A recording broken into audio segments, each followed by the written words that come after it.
नमस्कार दोस्तों, मैं आशु आपका स्वागत करता हूं हमारे YouTube channel digital study point में। दोस्तों, आज की हम अपनी इस लेक्चर में, जो कि हमारा लेक्चर नंबर 2 है, इसमें हम क्या डिस्कस करने वाले हैं, लैटिट्यूड और लॉन्गिट्यूड के बारे में, अर्थात जो अक्षांश रेखाएं हैं और जो देशांतर रेखाएं हैं उनके बारे में। साथियों, कल हमने बहुत ही बढ़िया टॉपिक कवर किया था, क्या था, एटमॉस्फेयर के बारे में, जो कि हमारा पहला लेक्चर था अपनी इंडियन ज्योग्राफी के बारे में। फ्रेंड्स, यदि आपने वह नहीं देखा है तो ऊपर आई बटन पर लिंक दी है, आप वहाँ से भी उसे देख सकते हैं। चलिए स्टार्ट करते हैं दोस्तों। लैटिट्यूड और लॉन्गिट्यूड की बात करें हम, तो यह किसके काम में आती हैं दोस्तों? हमारा जो टाइम डिसाइड किया जाता है इनके आधार पर किया जाता है। आप इनको याद करते हैं तो जो जिस प्रकार यह होता है, जैसे हमारी अर्थ है, ये इस प्रकार की जो लाइनें हैं दोस्तों, ये लॉन्गिट्यूड कहलाती हैं, अर्थात देशांतर रेखाएं। और जो इस प्रकार की रेखाएं हैं जो वे क्या कहलाती हैं लैटिट्यूड, अर्थात लेटी हुई लाइनें। जैसे आप याद कर सकते हैं, जो लेटी हुई लाइनें हैं वे लैटिट्यूड हैं और जो खड़ी लाइनें हैं वे लॉन्गिट्यूड हैं। इस प्रकार आप इसे याद कर सकते हैं। चलिए स्टार्ट करते हैं, आगे बढ़ते हैं। साथियों, यदि हम बात करें कि सबसे पहले तो आपने सुना होगा कि स्टैंडर्ड टाइम क्या होता है और GMT क्या होता है दोस्त फ्रेंड्स। GMT फुल फॉर्म क्या है इसका? Greenwich mean time. फ्रेंड्स, जो जैसे हमारी अर्थ होती है उसके जो बीच से जो लाइन एक खींची गई, फिर जो यह था यह कहाँ से गुजरी, यह लंदन में शुरुआत की गई थी। और कब की गई थी इसकी शुरुआत? 1884 में।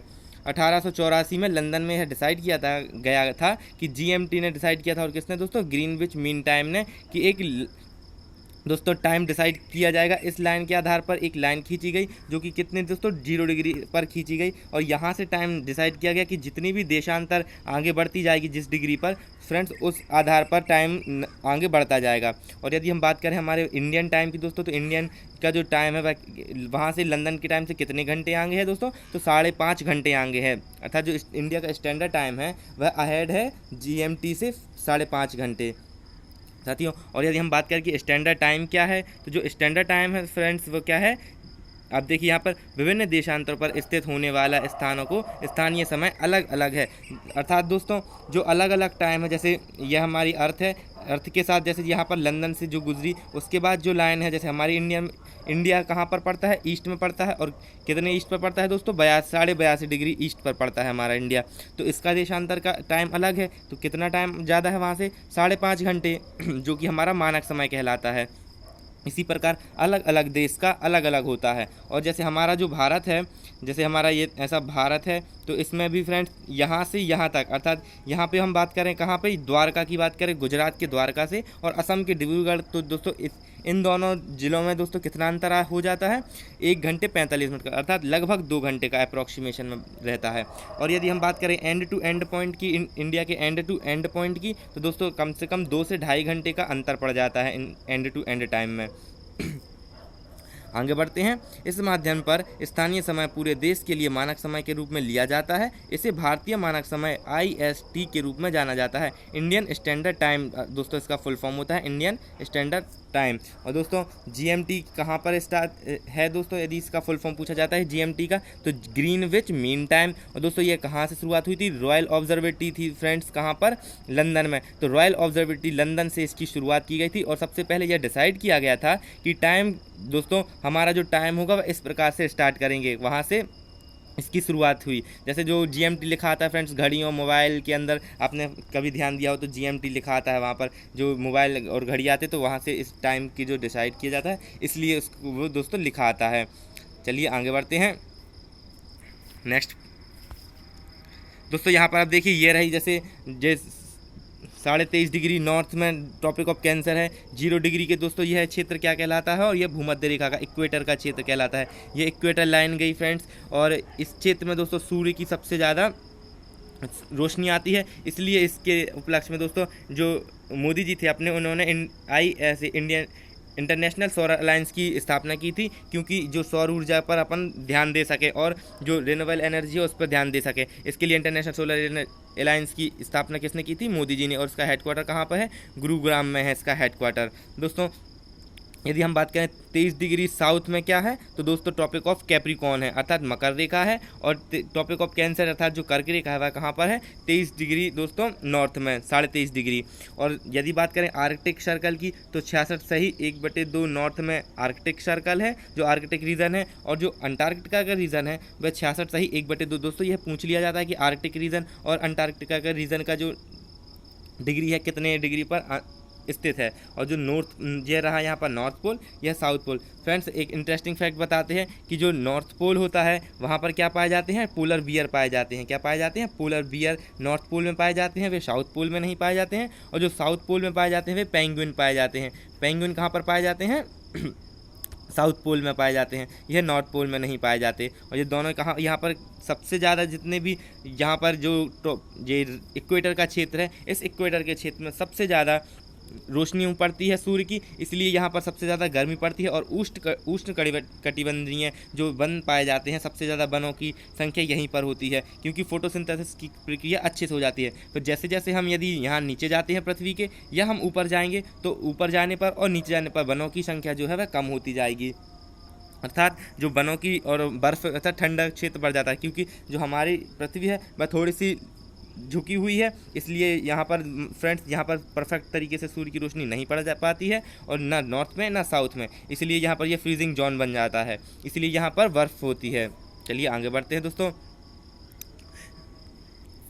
और साथियों यदि बात करें जैसे कि जो हमारे देशांतर हैं, एक जैसे पृथ्वी है हमारी, इस प्रकार से ऐसी जो देशांतर हैं, इन देशांतरों में दोस्तों 1 डिग्री में दोस्तों कितने किलोमीटर होता है, 1 डिग्री दोस्तों कितने किलोमीटर के बराबर होता है, तो 111 किलोमीटर के बराबर होता है।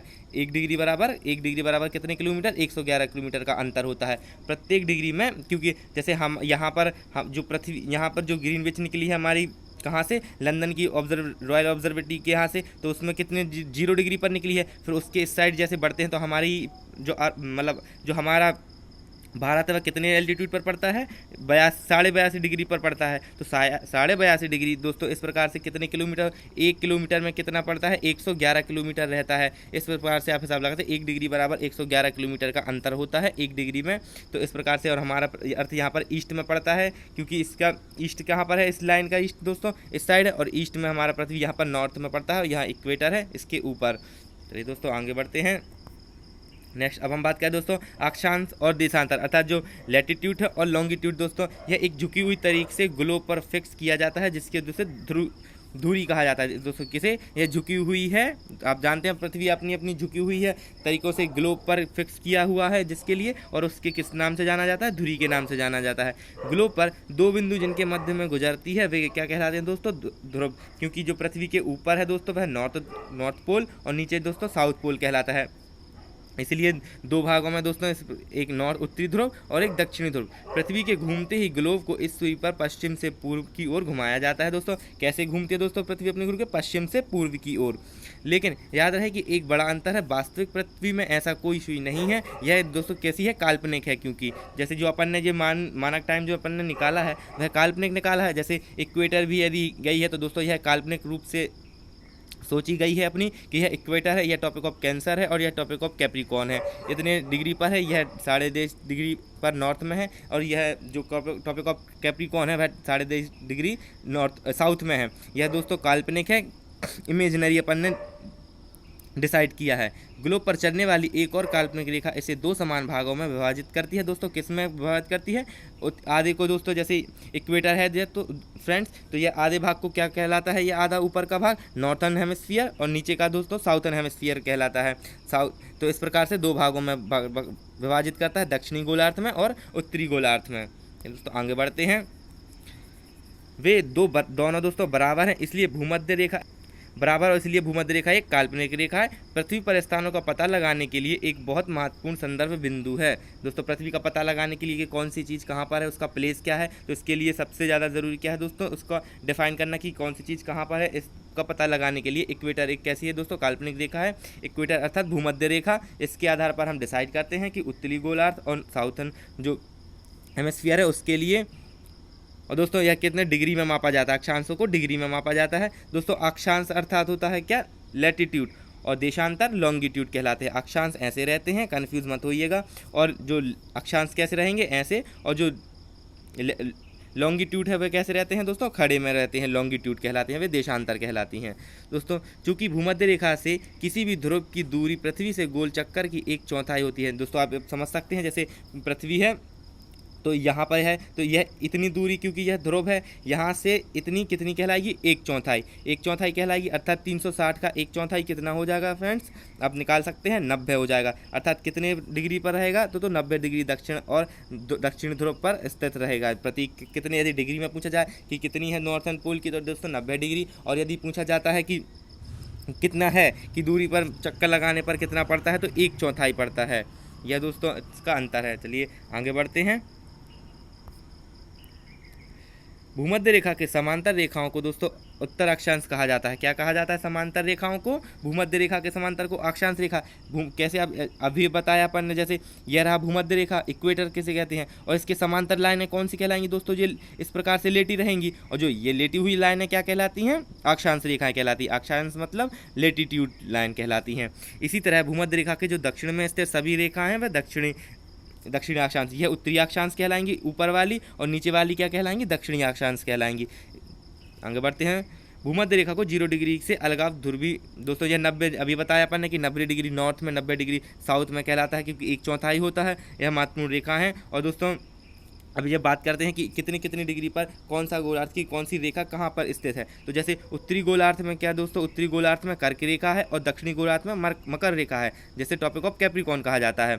तो उत्तरी गोलार्ध की जो कर्क रेखा है वह कितने डिग्री पर है दोस्तों, 23.5 डिग्री नॉर्थ में स्थित है। और जो दक्षिणी गोलार्ध है वो जो मकर रेखा है वह कितने 23.5 डिग्री साउथ में स्थित है दोस्तों। बात करें यदि भूमध्य रेखा के उत्तर में 66 सही 1/2 डिग्री सेल्सियस पर क्या है दोस्तों, आर्कटिक है। यह हमने अपनी शुरुआत ही में बता दिया था कि जो अपना मैप था दोस्तों, जब आप देख सकते हैं यहाँ पर यह रहा 62 डिग्री पर नॉर्थ में है, और यहाँ पर 66 डिग्री जो है 66.5 डिग्री कितने साउथ में क्या है दोस्तों, आर्कटिक रीजन है। और यहाँ पर 66.5 डिग्री जो नॉर्थ में वह कौन सा है, आर्कटिक रीजन है। चलिए आगे बढ़ते हैं दोस्तों। अब कर्क रेखा और मकर रेखा के बीच के सभी अक्षांशों पर दोस्तों वर्ष में कम से कम एक बार मध्य दिन का सूर्य ठीक सर के ऊपर होता है, क्योंकि दोस्तों इसका मध्य क्या रहता है, इक्वेटर। इसलिए इक्वेटर में दोस्तों सूर्य एक बार बिल्कुल सर के ऊपर होता है, अर्थात बिल्कुल सीध में होता है 90 डिग्री पर। मध्याह्न दोस्तों जो हमारा मीडियन टाइम होता है जो, वह दोस्तों कभी भी कर्क रेखा और मकर रेखा को पार किसी भी अक्षांश पर नहीं दिखता है। ध्रुवों की ओर सूर्य की किरणों को एक कोण दोस्तों होता है, जो दोस्तों कोण होता है, कोण जैसे ये हमारे यहाँ पृथ्वी है, तो यहाँ पर जो इक्वेटर रहेगा, इस पे जो सूर्य का जो कोण रहेगा दोस्तों यह बिल्कुल स्ट्रेट रहेगा। तो आप कह सकते हैं कि 90 डिग्री पर सूर्य मिलता है, क्योंकि सर के ऊपर रहेगा। पर जैसे जैसे हम ध्रुव की ओर बढ़ते हैं, चाहे अपन नॉर्थ की साइड जाएँ या हम साउथ की साइड जाएँ, तो कैसे कैसे उसका कोण कैसे हो जाता है, कम होता जाता है। उसका कोण कैसा हो जाता है, कम होता जाता है, यही लिखा है यहाँ पर। चलिए आगे बढ़ते हैं दोस्तों। इसके लिए हम क्या किस नाम से जानते हैं, और टेम्परेट जोन कहा जाता है इसे। कौन सा जोन कहा जाता है दोस्तों, टेम्परेट जोन कहलाता है। जैसे जैसे कम होता जाता है इसलिए उसको टेम्परेट जोन कहा जाता है। उत्तरी गोलार्ध में आर्कटिक सर्कल और उत्तरी गोलार्ध में आर्कटिक और उत्तरी ध्रुव के बीच दोस्तों स्थित क्षेत्र और अंटार्कटिका सर्कल, और दक्षिणी ध्रुव में दक्षिणी जो ध्रुव है उसमें स्थित ऐसा इसलिए है क्योंकि यह सूरज क्षैतिज से बहुत ऊपर नहीं उठता है, इसलिए इसकी किरणों में हमेशा तिरछी हैं और कम गर्मी प्रदान करती हैं, इसलिए इन्हें फ्रीजिंग जोन कहा जाता है दोस्तों। जो बहुत ठंडा क्षेत्र होता है उसे क्या कहा जाता है, फ्रीजिड जोन कहा जाता है। और फ्रीजिड जोन किस लिए बनता है, क्योंकि जैसे जैसे जैसे हमारी यह पृथ्वी है, यहाँ पर जो इक्वेटर है, इतना ये इक्वेटर वाला क्षेत्र कहलाता है। यहाँ पर सूर्य की ज़्यादा रोशनी पड़ती है तो यहाँ पर गर्मी रहती है। और ये दोस्तों जैसे जैसे हम नीचे ऊपर जाते हैं तो सूर्य की जो कोण भी कम होता जाता है सूर्य की रोशनी का, इसलिए वहाँ पर रोशनी कम पड़ती है, जिस कारण से वहाँ पर ठंडक बढ़ती जाती है और पेड़ कम होते जाते हैं। इस प्रकार यहाँ पर दोस्तों आर्कटिक और अंटार्कटिका में जो है वहाँ पर बर्फ़ जमने लगती है, इसलिए वहाँ पर बहुत ठंडक हो जाती है। नॉर्थ पोल में, साउथ पोल में, इसलिए वहाँ पर दोस्तों 6-6 महीने के दिन होते हैं, और इसलिए यहाँ पर क्या कहलाती है दोस्तों, फ्रीजिंग जोन कहलाती है ठंडा होने के कारण। दोस्तों 180 अक्षांश रेखा है, और 2 अक्षांश रेखाओं के बीच दोस्तों कितने का अंतर रहता है, 2 अक्षांश के बीच में 1 डिग्री मतलब कहलाए तो दोस्तों 111 किलोमीटर हम अभी बता चुके हैं, और 66 माइल्स दोस्तों, और नॉटिकल माइल में क्या लगता है, जो समुद्र की दूरी नापी जाती है उसको नॉटिकल माइल्स में मापी जाती है, और जो कितनी रहती है दोस्तों 60 नॉटिकल माइल्स होती है। बट दिस डिस्टेंस वेरी दोस्तों, परंतु यह डिस्टेंस वेरी करती है, अर्थात बदलती हुए चेंज हो जाती है, because earth is not a perfect sphere. Earth is perfect मतलब क्या कहलाता है दोस्तों, अर्थ का एक जो गोल है वह बिल्कुल परफेक्ट स्फीयर नहीं है, इसलिए। और दोस्तों हमारी अर्थ का जो है वह कैसा शेप है, उसका बल्जी शेप है। अर्थ का हमारा कैसा शेप है, बल्जी शेप है, जिसको दोस्तों जियोइड स्फेरॉइड भी कहा जाता है, जियोइड स्फेरॉइड कहा जाता है बल्जी शेप को। दोस्तों आगे बढ़ते हैं। साथियों यदि हम नॉटिकल माइल्स की बात करें कि नॉटिकल माइल्स से क्या होता है, तो अभी बताया कि जैसे समुद्र की गहराई मापने के लिए हम किसका यूज करते हैं, समुद्र की गहराई। और समुद्र में जैसे कहते हैं, जैसे हम लैंड पे हम कैसे मापते हैं, लैंड पर हम किलोमीटर में मापते हैं दूरी को। ऐसे प्लेन की जो रहती है, जैसे एरोप्लेन रहते हैं, उसमें किस में मापते हैं, मैक संख्या होती है उसकी दोस्तों, इतने मैक। इसी प्रकार दोस्तों जो नॉटिकल माइल्स होते हैं दोस्तों, नॉटिकल माइल्स किस में, जो समुद्र की दूरी को मापा जाता है उसमें नॉटिकल माइल्स में मापा जाता है। और यदि बात करें कि एक नॉटिकल माइल्स में कितना होता है दोस्तों, एक नॉटिकल माइल्स में कितने माइल होते हैं, तो 1.15 मील, अर्थात 1.15 मील के बराबर होता है एक नॉटिकल माइल। और यदि हम किलोमीटर में बात करें तो 1.85 किलोमीटर बराबर एक नॉटिकल माइल्स होता है।